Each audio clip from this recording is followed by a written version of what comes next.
Hi hello ನಮಸ್ತೆ ಗೆಳೆಯರೆ, ನಿಮ್ಮ ಅಗ್ರಿಟೆಕ್ ಕನ್ನಡ ಚಾನಲ್ಗೆ ಸ್ವಾಗತ ಸುಸ್ವಾಗತ. ಹಿಂದಿನ ಈ ವಿಡಿಯೋದಲ್ಲಿ ಅಂತ ಹೇಳಿದ್ರೆ ಹಾಟ್ ಟಾಪಿಕ್ ಅಂತ ಹೇಳ್ಬೋದು. ಯಾಕಪ್ಪ ಅಂತ ಹೇಳಿದ್ರೆ ಯಾವಾಗಲೂ ಈ ರೇಂಜಿಗೆ ಬೆಲೆಗಳು ಇರೋದಿಲ್ಲ, ಬೆಳೆಗಳು ಆಗೋದಿಲ್ಲ. ಸೊ ಬೆಲೆನೋ ಎರಡು ಒಂದೇ ಕಡೆ ಸಿಕ್ಕಿದಾಗ ಆ ರೈತನ ಸಂತೋಷಕ್ಕೆ ಪಾರವೇ ಇರೋದಿಲ್ಲ. ಅದಕ್ಕೆ ಉದಾಹರಣೆ ಇಲ್ಲಿದೆ ಸ್ನೇಹಿತರೆ. ಯಾಕಪ್ಪ ಈ ಮಾತು ಹೇಳ್ತಾ ಇದ್ದೀನಿ ಅಂತ ಹೇಳಿದ್ರೆ ಇತ್ತೀಚಿನ ದಿನಗಳಲ್ಲಿ ಸೆಂಟೆಲ್ಲೋ ಬೆಳೆಯೋರ ಸಂಖ್ಯೆನೂ ಕಡಿಮೆ ಆಗ್ತಾ ಇದೆ, ಜೊತೆಗೆ ಗಿಡಗಳು ಹೋಗೋ ತೊಂದರೆಗಳು ಜಾಸ್ತಿ ಆಗ್ತಾ ಇದೆ. ಸೊ ಇದನ್ನ ಮೆಟ್ಟಿ ನಿಂತು ಒಂದಷ್ಟು ಗಿಡನೂ ಚೆನ್ನಾಗಿ ಮಾಡಿ ಇವಾಗ ಒಳ್ಳೆ ರೇಟ್ ಇರೋ ಟೈಮಲ್ಲಿ ಕೊಯ್ಲಿಗೂ ತಗೊಂಡಿರ್ತಾರೆ. ಸೊ ಅಂಥ ರೈತರನ್ನ ಇವತ್ತೊಂದು ಇಂಟರ್ವ್ಯೂ ಮಾಡೋಣ, ಯಾವ ರೀತಿ ಗಿಡನ ಎಲ್ಲ ಉಳಿಸ್ಕೊಂಡಿದ್ದಾರೆ ಮತ್ತೆ ಏನೆಲ್ಲ ಒಂದು ಇದನ್ನ ತಗೊಂಡಿರ್ತಾರೆ ಅಂತ ಹೇಳ್ಬಿಟ್ಟು ಬನ್ನಿ ವಿಡಿಯೋಗೆ ಹೋಗೋಣ. ಅಣ್ಣ ನಮಸ್ಕಾರ. ಅಣ್ಣ ಸರಿ, ನಮಸ್ಕಾರ ಸರ್. ನಿಮ್ಮ ಹೆಸರು ಮತ್ತೆ ನಿಮ್ಮ ಊರು? ಅಣ್ಣ ನಮ್ಮೂರು ಎಳೆಸಂದ್ರ ಅಂತೆ, ಮಾಸಿ ಹೋಬಳಿ, ಮಲೂರು ತಾಲೂಕು. ಅಣ್ಣ ಸೇವಂತಿಗೆ ಕೃಷಿ ಎಷ್ಟು ವರ್ಷಗಳಿಂದ ಮಾಡ್ತಾ ಬಂದಿದ್ದೀವಿ? ನಾನು ಇದೇ ಫಸ್ಟ್ ಟೈಮ್ ಮಾಡಿರೋದು. ಫಸ್ಟ್ ಟೈಮ್ ಸೇವಂತಿದು ಇದೇ ಫಸ್ಟ್ ಟೈಮ್ ಮಾಡಿರೋದು. ಬೆಳೆ ನಾನು ರಾಯಕೋಟೆಯಲ್ಲಿ ನಾರು ತಗೊಬಂದಿದ್ದು. ರಾಯಕೋಟೆಯಲ್ಲಿ? ರಾಯಕೋಟೆಯಲ್ಲಿ. ಅಣ್ಣ ಈಗ ರಾಯಕೋಟೆ ಅಂತ ಹೇಳಿದ್ರೆ ಸಸಿನೂ ರೇಟ್ ಕಡಿಮೆ ಇರುತ್ತೆ, ಒಂದೊಂದ್ಸಲಿ ಚೆನ್ನಾಗಿ ಬೆಳೆ ಆಗಲ್ಲ, ಅದು ಇದು ಅಂತ ಕಂಪ್ಲೇಂಟ್ ಹೇಳ್ತಾರೆ. ಕಲ್ಕತ್ತಾ ಸಸಿ ಚೆನ್ನಾಗಿ ಬರುತ್ತೆ ಅಂತ ಹೇಳ್ತಾರೆ.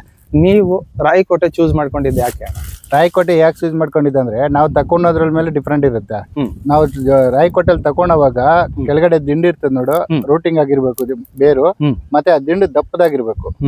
ಅವರು 2ನೇ ಕಟಿಂಗು 3ನೇ ಕಟಿಂಗ್ ಅಲ್ಲಿ ಕೊಟ್ಬಿಡ್ತಾರೆ ನಾರು. ಅವ್ರು ಏನ್ ಹೇಳ್ತಾರೆ ಅಂದ್ರೆ ಸೂಪರ್ ಆಗಿದೆ ಅಣ್ಣ ಅಂತ ಹೇಳ್ತಾರೆ. ಅವ್ರ ಮಾತು ನಾವು ನಂಬಾರ್ದು. ನಾವು ಹೋಗಿ ಕರೆಕ್ಟ್ ಆಗಿ ನೋಡ್ಕೊಂಡು ರೂಟಿಂಗ್ ಆಗಿದೆ ಇಲ್ಲ ಅಂತ ನೋಡ್ಕೊಂಡು ತಗೊಂಡ್ಬರ್ಬೇಕು. ತಗೊಬಂದು ನಾವು ಉಂಡ್ರೆ ಕರೆಕ್ಟ್ ಆಗಿರ್ತದೆ.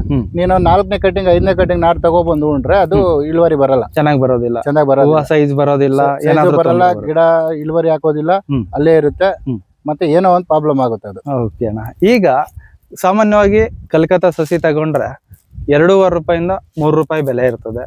ನೀವು ರಾಯಕೋಟೆಯಿಂದ ತಂದ ಬೆಲೆ ಏನಿರ್ಬೋದು? ಏನು ಸಸಿ ಅಣ್ಣ? ಸಸಿನ 60 ಪೈಸೆ. 60 ಪೈಸಾ? ಒಂದು 60 ಪೈಸಕ್ಕೆ ಗಿಡ ತಂದು ಈ ಬೆಳೆ ಮಾಡಿದೀರಾ? ಕೆಲವೊಬ್ರು ಬಂದು ಕಲ್ಕತ್ತಾ ಸಸಿ ಹಾಕಿನೂ ಯಾರು ನಂಬ್ತಾ ಇಲ್ಲ ಸರ್, ಯಾರು ನಂಬ್ತಾ ಇಲ್ಲ. ಇವಾಗ ವ್ಯಾಪಾರದವ್ರು ಇಲ್ಲಿ ಬೆಂಗಳೂರಿನಿಂದ ಬಂದಿದ್ದ ಒಬ್ಬ ಹುಡುಗ ಬಂದ್ಬಿಟ್ಟಿದೆ, ತೋಟ ಐಸ್ಪೆರಿ ಹಾಕಿದ್ದೆ. ಅಣ್ಣ ಈ ತರ ಐಸ್ಪೆರಿ ಇದೆ ಅಂತ ಹೇಳಿದ್ರೆ ಅವ್ರು ನಂಬಿಲ್ಲ. ಇದು ಯಾವ್ದು ಹಳೆ ಐಡಿಯಾ ತೋರಿಸ್ತಾ ಇದ್ದಾನೆ ಯಪ್ಪ ಅಂತ ಹೇಳ್ಬಿಟ್ಟಿದ್ದೆ. ಅವರೇ ಪುನಃ ಬಂದಿದ್ರು.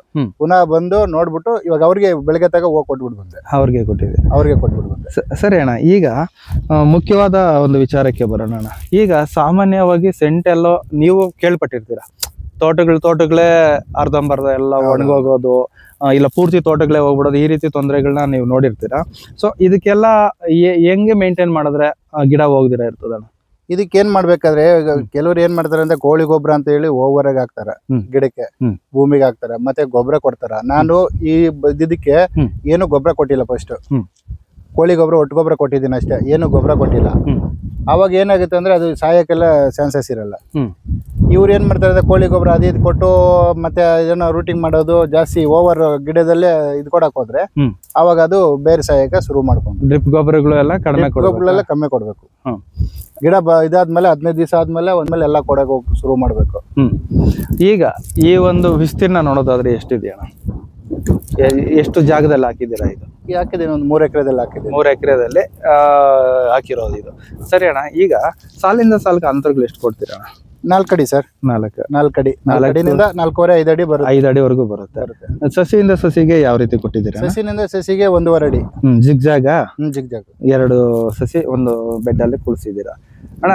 ಈಗ ಪೊಸಿಷನ್ ಕೊದ್ದು ಇವಾಗ ಜನವರಿ ಟೈಮಲ್ಲಿ ಉಣಿದ್ರೆ ಡಬಲ್ ಉಣ್ಬೇಕು, ಈಗೆಲ್ಲ ಸಿಂಗಲ್ ಉಣ್ಕೋಬಹುದು. ಇವಾಗ ಸೀಸನ್ ಅಲ್ಲಿ ಸಿಂಗಲ್ ಮಾಡ್ಕೋಬಹುದು, ಈ ಗಿಡ ಅಷ್ಟೇ ಆಗುತ್ತೆ. ಸರಿ ಅಣ್ಣ. ಇವಾಗ ಎಲ್ಲಾರು ಬಂದು ವರಮಹಾಲಕ್ಷ್ಮಿ ಹಬ್ಬಕ್ಕೆ ಬರ್ಲಿ, ಆ ಟೈಮಲ್ಲಿ ರೇಟ್ ಸಿಗುತ್ತೆ, ಆ ತರ ಎಲ್ಲ ಯೋಚನೆ ಮಾಡಿ ಇನ್ನ ಇವಾಗ ಗಿಡ ಬೆಳವಣಿಗೆ ಮಾಡಿಸ್ತಾ ಇರ್ತಾರೆ. ನೀವು ಮುಂಚಿತವಾಗಿ ಹಾಕಿದ್ದೀರಾ? ಏನೇನ ಐಡಿಯಾ ಇದು? ಮುಂಚಿತವಾಗಿ ಏನು ಐಡಿಯಾ ಇಲ್ಲ, ಹಂಗೆ ಬಿಡಿತ್ತು ಸರಿ ಹಾಕೋಣ ಅಂತ ಹೇಳಿ ಹಾಕಿದ್ರೆ ಎಲ್ಲ ಹೇಳಿದ್ರು ಐಸ್ಪೆರಿ ಆಗೋದಿಲ್ಲ ಈ ಟೈಮಲ್ಲಿ ಬೇಡ ಅಂತ ಹೇಳಿದ್ರು. ನಾವು ಧೈರ್ಯ ಮಾಡಿ ಹಾಕಿದ್ರೆ ಐಶ್ವರ್ಯನೂ ಬೆಳೆ ಆಗೈತೆ, ಇದು ಚೆನ್ನಾಗಿ ಬೆಳೆ ಆಗೈತೆ. 100% ಐಶ್ವರ್ಯನೂ ಆಯ್ತು. ಅದಕ್ಕೆ ಎಲ್ಲರೂ ಯಾರು ನೋಡಿದ್ರೆ ಐಶ್ವರ್ಯ ಬೀಳ್ತಾರೆ, ಐಶ್ವರ್ಯ ಈ ತರ ಮಾಡಿರೋದು. ಒಟ್ಟಿನಲ್ಲಿ ಬೇಸಿಗೆದಲ್ಲಿ ಐಶ್ವರ್ಯ ಬರೋದು ಅನ್ನೋದೇ ಅಪರೂಪ. ಅದರಲ್ಲಿ ನೀವು ಬೆಳೆನೇ ಮಾಡಿದಿರ ಅಂದ್ರೆ ಖುಷಿ ಆಗುತ್ತೆ. ಸರಿ ಅಣ್ಣ. ಈಗ ನೀವು ಹೇಳಿದ್ರಿ ಸ್ಟಾರ್ಟಿಂಗ್ ಅಲ್ಲಿ ಯಾವುದೇ ರೀತಿಯಾದ ಗೊಬ್ಬರ ಕೊಟ್ಟಿಲ್ಲ, ಬರೀ ಒಟ್ಟು ಗೊಬ್ಬರ ಮಾತ್ರ ಕೊಟ್ಟಿದ್ದೀನಿ. ಮೂಟೆ ಗೊಬ್ಬರಗಳೇನೋ ಬಳಕೆ ಮಾಡಿಲ್ಲ ಇಲ್ವಾ? ಅದಾದ್ಮೇಲೆ ಯಾವ ರೀತಿ ಮೇಂಟೈನ್ ಮಾಡಿದ್ರ ಗೊಬ್ಬರಗಳ ವಿಚಾರ? ಆಮೇಲೆ ಅದೇ 3001 ಅವೆಲ್ಲ ಕೊಟ್ಕೊಂಬಾರ. ಎಷ್ಟು ಕೊಡ್ತೀರಣ್ಣ 1 ಎಕರೆ ವಿಸ್ತೀರ್ಣ? 1 ಎಕರೆಗೆ ನಾವು ಒಂದೇ ಸಲ ಕೊಡಬಾರ್ದು. ಅದೆಲ್ಲ ಕೊಟ್ರೆ ಅದೇ ನೀವು ಹೇಳಿದ್ರೆ ನೋಡಿ ಗಿಡ ಬಿಡೋದು ಶುರು ಆಗುತ್ತೆ ಅಂತ. ಯಾವ್ದು ಗೊಬ್ಬರ ಜಾಸ್ತಿ ಕೊಡೋಷ್ಟು ಗಿಡ ಬಿಡೋದು ಜಾಸ್ತಿ. ನಾವು ಶಾಂಪಲ್ ಯಾವ್ದನ್ನ ಬಿಟ್ರೆ ಒಂದ್ಸಲ ಗೊಬ್ಬರ ಬಿಟ್ಟಾಗ 1-2 ಅಲ್ಲಿ ಕಾಣಿಸ್ತದ. ಗೊಬ್ಬರ ಕಮ್ಮಿಗೆ ಬಿಟ್ಕೊಂಡು ಅದೇ ಎಷ್ಟು ಒಂದ್ ಎಕರೆಗೆ ಎಷ್ಟು ಕೊಡ್ತೀರಾ? 1 ಎಕರೆಗೆ 4 kg 4 kg ಕಡಿಮೆನೆ ಕೊಟ್ರೆ ಸಾಕು. ಕೆಲವೊಬ್ರು 6 kg 8 kg ಅದೆಲ್ಲ ಕೊಟ್ರೆ ಓವರ್, ಅದೇ ಗಿಡ ಬಿಡೋದು. ಈಗ ಸ್ವಲ್ಪ ಇದಾದ್ಮೇಲೆ ಕೊಟ್ಟ ನಡೀತದ, ಮಗ್ಗಲ್ ಕೊಟ್ರೆ ಟೈಮಲ್ಲಿ ಹೋಗ್ಬೋದು, ಗಿಡ ಹೋಗ್ಬಿಡ್ತದೆ ಅಂತೀರ. ಓಕೆ ಅಣ್ಣ, ಇದೊಂದು ವಿಚಾರ ಆಯ್ತು. ಈಗ ಯಾವಾಗ್ಲೂ ಅಷ್ಟೇ ಈ ಟೈಮಲ್ಲೆಲ್ಲ ಬಂದು ಸೇವಂತಿಗೆಗಳು ಈ ರೇಟ್ ಎಲ್ಲ ನೋಡ್ತಾ ಇರಲಿಲ್ಲ. ವರಮಹಾಲಕ್ಷ್ಮಿ ಹಬ್ಬ ಆ ಟೈಮಲ್ಲಿ ಮಾತ್ರ ಈ ರೇಟ್ ಬರೋದು. ಇದಕ್ಕೆ ಕಾರಣ ಏನಿರ್ಬೋದು ಅಂತೀರಾ ನಿಮ್ಮ ಅನಿಸಿಕೆ ಪ್ರಕಾರ? ಕಾರಣ ಏನಂದ್ರೆ ಸರ್, ಮಳೆ ಜಾಸ್ತಿ ಆಯ್ತು. ಇವಾಗ ಕಲ್ಲು ಅಲ್ಲಿ ಇಲ್ಲಿ ಕಲ್ಲು ಬಿತ್ತು, ಆನೆ ಕಲ್ಲು ಬಿತ್ತಲ್ಲ, ಅದ್ರಲ್ಲಿ ಸ್ವಲ್ಪ ಗಿಡಗಳು ಹೋಗ್ಬಿಟ್ಟು ಬೇರೆ ಕಡೆ ಎಲ್ಲ.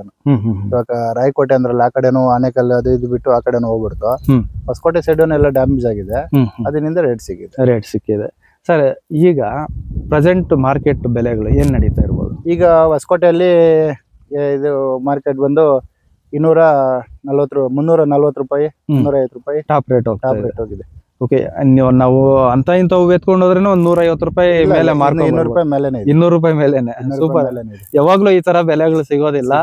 ಸರ್, ಈಗ ನೀವು ನಾಟಿ ಮಾಡಿದೀರಾ, ಈ ಒಂದು ವಿಸ್ತೀರ್ಣ ನೋಡೋದಾದ್ರೆ ಇವಾಗ ಒಂದು ಬ್ಯಾಚ್ ಕಂಪ್ಲೀಟ್ ಆಗಿದೆ, ಇನ್ನೊಂದು ಬ್ಯಾಚ್ ಕೊಯ್ತಾ ಇದೆ, ಐಶ್ವರ್ಯ ಕಂಪ್ಲೀಟ್ ಆಗಿದೆ. 1 ಎಕರೆ ವಿಸ್ತೀರ್ಣ ಇದು ಕಂಪ್ಲೀಟ್ ಆಗಿಲ್ಲ ಸರ್. ಇದಲ್ಲ ಸರ್, ನೆನ್ನೆ ಅದು ಕೊಯ್ದಿರೋ, ನೆನ್ನೆ ಮನೆ ಕೊಯ್ದಿರೋದಾ? ಇದು ಇವತ್ತು ಬೆಳಿಗ್ಗೆ ಕೊಯ್ದಿರೋದು ಈ ಕಡೆ. ಇದು ಬೆಳಿಗ್ಗೆ ಕೊಯ್ತೀರಿ. ಓಕೆ, ಇದು ಬೆಳಿಗ್ಗೆ ಕೊಯ್ತೀರಿ. ಒಂದ್ಸಲ ಈ ಕಡೆ ಲಾಸ್ಟ್ ಇದಕ್ಕೆಲ್ಲ 1 ಟನ್ ಸಿಗುತ್ತೆ. 1 ಟನ್, ಅದಕ್ಕೆ 1 ಟನ್. ಓಕೆ, ಈಗ ಆ ಪೀಸ್ಗೆ 1 ಟನ್ ಸಿಗುತ್ತೆ. ಈಗ ಈ ಪೀಸಲ್ಲಿ 1 ಟನ್ ಸಿಗುತ್ತೆ ಒಂದ್ ಕಟಿಂಗ್ಗೆ. ಸೂಪರ್ ಇಳುವರಿ. ಇಲ್ಲಿ ತನಕ ನೀವು ಹೇಳೋದಾದ್ರೆ ಎಷ್ಟು ಟನ್ ಹಾರ್ವೆಸ್ಟ್ ಮಾಡಿದೀರಾ ಸರ್?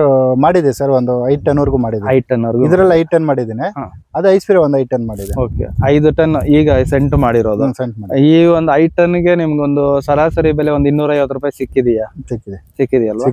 ಸೊ ಯಾವಾಗ್ಲೂ ಈ ತರ ಆಗೋದಿಲ್ಲ. ಅಲ್ಲ, ಯಾವಾಗ ರೈತರಿಗೆ ತರ ಆಗ್ಬಿಟ್ರೆ ನಾವೇನು ಶ್ರೀಮಂತರಾಗಿ ಹೋಗ್ಬಿಡ್ತೀವಿ. ಯಾವಾಗ್ಲೂ ಆಗಲ್ಲ. ಸಿಕ್ಕಿದಾಗ ಅದನ್ನ ನಾವು ಉಪಯೋಗಿಸ್ಕೊಂಡು ಈ ಬೆಳೆಯಲ್ಲಿ ಸಿಕ್ಕಿದೆ, ನೆಕ್ಸ್ಟ್ ಬೆಳೆಯಲ್ಲಿ ಸಿಗ್ತದೆ ಯಾವ ಗ್ಯಾರಂಟಿ ಇದೆ? 2 ಬೆಳೆ 3 ಬೆಳೆ ಸಿಗ್ತದೆ ಯಾವ ಗ್ಯಾರಂಟಿ ಇದೆ? ಗ್ಯಾರಂಟಿ ಇಲ್ಲ. ಸಿಕ್ಕಿದಾಗ ಸಂತೋಷ ಪಡ್ಬೋದು, ಸಿಗದಿದ್ರೆ ದುಃಖ. ಓಕೆ ಅಣ್ಣ, ಈಗ ನಿಮ್ಮ ಅಂದಾಜಿನ ಪ್ರಕಾರ ಸಂತೋಷ ಪಡ್ತಾ ಇದೀರಿ. ಇನ್ ಪಾಪ ಗಿಡ ಎಲ್ಲ ಹೋಗ್ಬಿಟ್ಟಿರ, ಅವ್ರೇನಾಗೋದು? ಅವರು ತುಂಬಾ ನೋವಲ್ಲಿ ಇರ್ತಾರೆ ಅಣ್ಣ. ಈಗ ಇನ್ನ ಉಳಿದಿರೋ ಅಂತ ಕ್ರಾಪ್ಸ್ ಕಟಿಂಗ್ ತಗೊಳೋದಾದ್ರೆ ಇನ್ನೆಷ್ಟು ಎಕ್ಸ್ಪೆಕ್ಟ್ ಮಾಡ್ತೀರಾ ನೀವು? ಇನ್ನ ದುಡ್ಡಲ್ಲೇ ಹೂವಲ್ಲೇ ಹೂವ ಇನ್ನ ಒಂದು 3 ಟನ್ 2 ಟನ್ ಕೊಯ್ತದೆ. 2 ರಿಂದ 3 ಟನ್ ಗ್ಯಾರಂಟಿ ಕೊಯ್ತದೆ. ಓಕೆ, ಈ ಕೊಯ್ಲ್ ಕಂಪ್ಲೀಟ್ ಆದ್ರೆ ನನಗೆ ಮೇ ಬಿ 1 ಟನ್ ಮೇಲೆ ಸಿಗ್ತದೆ ಈ ಪೀಸ್ ಮಾತ್ರ. ಆ ಪೀಸ್ ಲೆಕ್ಕ ಹಾಕೊಂಡ್ರೆ ಅದಿನ್ನ ದೊಡ್ಡ ಪೀಸು, ಇನ್ನ ಜಾಸ್ತಿನೇ ಆಗುತ್ತೆ. ಓಕೆ ಅಣ್ಣ, ಈಗ ನಿಮ್ ಕಡೆಯಿಂದ ಇವಾಗ ರೈತರಿಗೆ ಏನಾದ್ರು ಸಜೆಷನ್ ಕೊಡೋದಾದ್ರೆ ಈ ಗಿಡ ಸಾಯೋದಕ್ಕಾಗ್ಲಿ ಇಂಥದಕ್ಕಾಗ್ಲಿ? ಸರ್, ನಾನು ಇಲ್ಲಿ ನಮ್ಮ ಹುಡುಗ ಒಬ್ಬಿದ್ದಾನೆ, ಇಲ್ಲಿ ಮನೋಜ್ ಅಂತ ಇದ್ದಾನೆ ಮದ್ದಂಗಡಿಲಿ.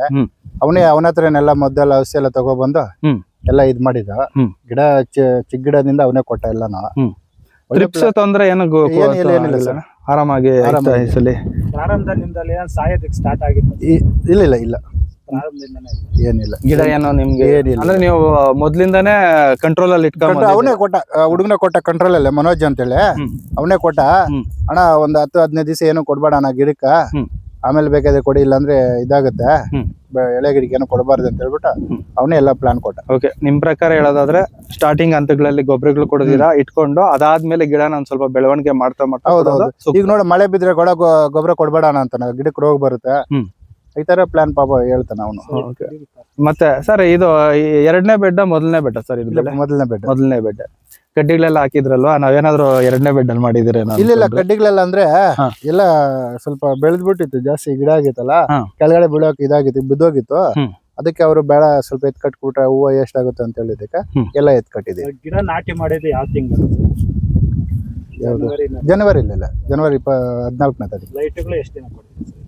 30 ದಿವಸ ಕೊಟ್ಟೆ. ಲೈಟಿಂಗ್ಸ್ ಕೊಟ್ಟಿದ್ದೀರಾ? ಲೈಟಿಂಗ್ಸ್ ಕೊಟ್ಟಿರೋದಕ್ಕಿಂತ ಒಮ್ಮೆ ಪೂರ್ತಿ ಬಂದ್ಬಿಟ್ಟಿದೆ ನಿಮ್ಗೆ ಕ್ರಾಪ್. ಲೈಟಿಂಗ್ಸ್ ಕೊಡ್ಲಿಲ್ಲ ಅಂತ ಹೇಳಿದ್ರೆ ನಿಧಾನಕ್ಕೆ ಬಂದಿರೋದು.